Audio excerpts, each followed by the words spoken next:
Hi there, I'm Kendall Hoeft. I'm a life coach.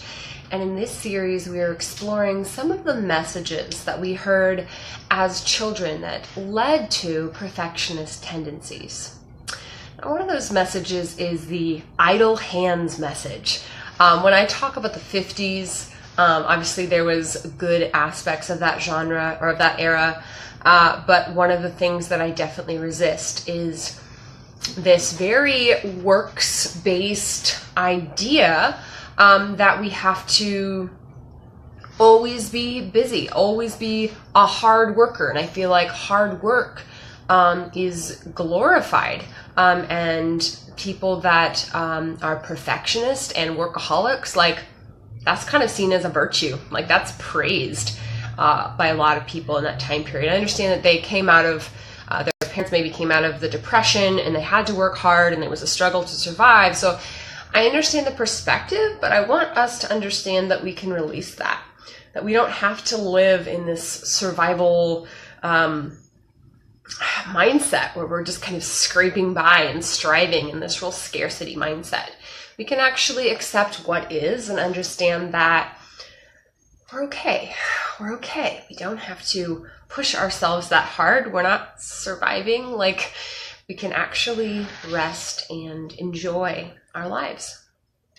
So you might have heard the old saying, idle hands are the devil's workshop. Now, this is a very fear-based message because it's basically saying if you don't keep busy, if you don't busy yourself, if you don't work all the freaking time, you're going to get into trouble. Something negative is going to happen. See, that's fear, not love. The scriptures do talk about idleness, but the notion that you should never relax, that you shouldn't live a life in balance is not biblical. In fact, all throughout the Bible, God talks about rest. He says, my yoke is easy and my burden is light. He says in Matthew 11, come to me all who are weary and burdened and I will give you rest. So to me, this wearied burden of striving for perfection in your life and high achieving and all this stuff is not what God has for us. But it's a message that's so ingrained inside of us. So were you taught to be busy all the time? How was this message communicated to you, and how did it affect you? For me, whenever I would just sit, I was always given something to do. And it wasn't necessarily physical labor, but it communicated to me that just sitting was unacceptable. That just sitting was unheard of, and just being and just actually resting and relaxing was not an acceptable or productive or valuable activity. And so, because I was never given the chance to practice rest, wasn't very good at it. I've been practicing it more recently, but it's definitely was a journey, and it's been a struggle to stop struggling and to just accept and be at peace. So I would be given something to read or offered to play cards or fold laundry or iron, or like it was never just sitting there. Hi, Megan. And then if I slept in, I would be criticized as sleeping my day away and being unproductive. And so, the message that if you don't keep busy, you're wasting your life.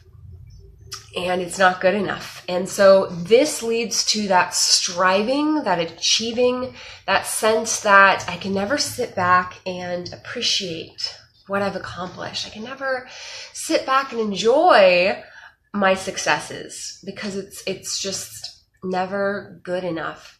And that is the lie. That is the emotional, compulsive behavior of perfectionism. So I hope that this gave you a little bit of insight into maybe how you became a perfectionist. And I would just encourage you to practice resting and to tell yourself that it's okay to just be, that you are enough right now, as you are right now. Not in 10 years when you have the perfect career and the perfect whatever. Like, I'm gonna let you in on a little secret. Like, life is never going to be settled, and things are never going to be totally perfect. But there's beauty and there's joy and there's peace in that. If you can allow yourself to exist in freedom and not in fear and perfectionism. I'm Kendall Hoeft. Thank you so much for watching. If you're on YouTube right now, I invite you to subscribe to my channel and like this video. Thank you.